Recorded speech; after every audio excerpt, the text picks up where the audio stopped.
Jen, you wrote about this exact topic. I want to remind people, you have a long history as a conservative thinker and columnist in this country. You wrote about this topic a couple of weeks ago in a piece titled Duty to Warn. Ex-Trump advisors can alert voters to his unfitness.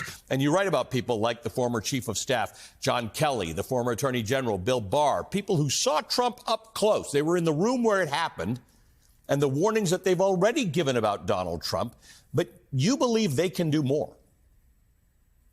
Absolutely. I think they are a critical mass that if they joined together and they went around the country, or they cut ads, or they appeared on news programs as a unit, I think it would make a big difference. I think one or the other speaking out is certainly helpful. I don't want to diminish that. But frankly, the media's attention gets called when there is something very unusual, very distinguished, very kind of dramatic. And that's what I think it would be if they came forward. And in particular, I think they need to testify not only to his bad judgment, his policy insanity, and his moral character, but the fact that he is mentally incapable of conducting the job. Many of them have said that he is incapable of, for example, putting others first. He is incapable of doing complex tasks. He is incapable of understanding anything more detailed than something that's on an index card. They need to show that to the American people so they know that he is not only unfit, but incapable of taking the oath of office and conducting the job. And who better than the people who saw him day in and day out? Joe, while some Republicans are starting to get comfortable in saying that they won't vote for, they won't endorse, they won't support Trump this year, some have not taken the step, as Liz Cheney did in the last election, in the midterms, going to places like Arizona, in the general election, of telling people to support Joe Biden. And she has made it very clear, as she did this week in Iowa, she doesn't share the Biden administration's views on many policies, but she makes the point that you make all the time. People can have policy disagreements, but we cannot allow Donald Trump to torch the Constitution and democracy. Allie, it's meaningless for these former Trump officials to say Trump is unfit to be president. It's utterly meaningless if they say that and then don't say and vote for the only man who can keep Trump out of the White House.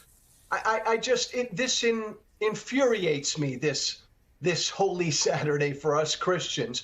And by the way, Liz Cheney, courageous, give her a lot of props.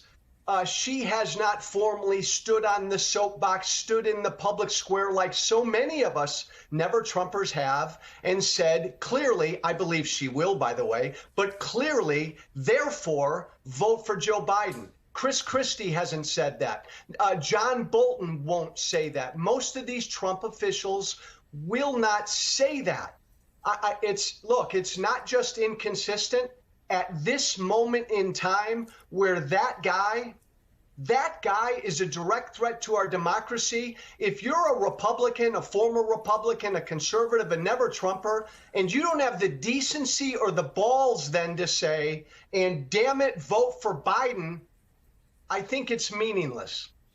One of the problems, Jen, is that the threat environment gets worse and worse. And this is real. I mean, for people like us who are in the public eye all the time, it may be more common, but there are ways of dealing with it. For the Cassidy Hutchinsons of the world, the threats are real. And I was really shocked last night by this Truth Social post of this image of Joe Biden, who, by the way, might have been sleeping, might have been unconscious, or might have been dead in the back of that pickup truck. His eyes are closed. His hands are bound behind his back. Horrible, horrible, violent imagery. These are the bridges. They are warning people, not just Joe Biden, but everybody else, that bad things will happen if Donald Trump is not reelected. Or at least that's what the Donald Trump people are trying to get the message out about. Absolutely. And if you or I or Joe sent such a message, we would get a knock on the door from the Secret Service.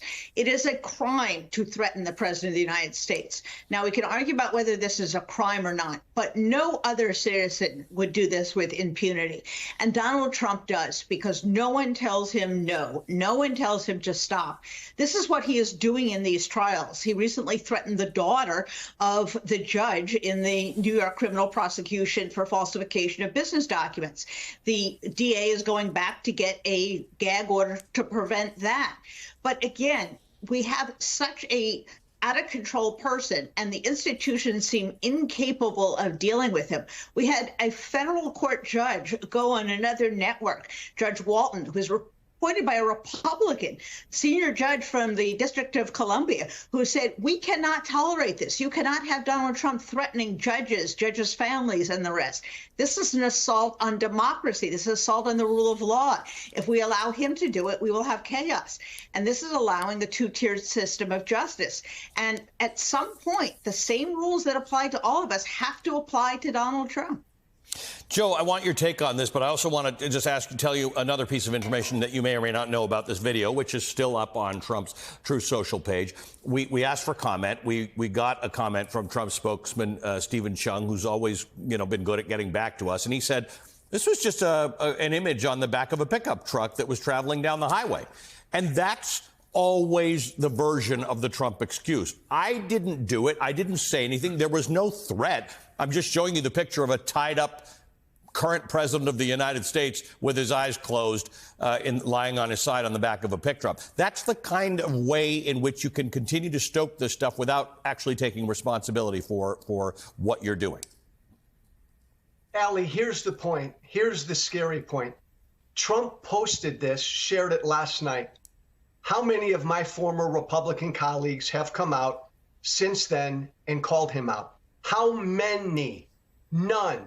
None. Look, this is who Trump is. Just call it. He wants violence. If he loses, he wants the country to be engulfed in violence. It's what he wants. But Allie, this is what makes me so sad. So I condemned what Trump did, sharing that ugly, violent image. I condemned it. And I was attacked by Trump supporters, my former Trump supporters, defending it. Grow up. Don't be a girl. I mean, Allie, that's what makes me sad is all of his supporters find nothing wrong with this. Hey, everyone, MSNBC has a new and improved app. You'll get real-time alerts and analysis, live blogs, in-depth essays, video highlights, and the best 2024 election coverage. Download the new MSNBC app. Here's how to do it. You tap on the App Store on your phone. You hit search on the bottom right corner. You type in MSNBC. You click on the MSNBC app. You click on Get or the cloud icon and enjoy it.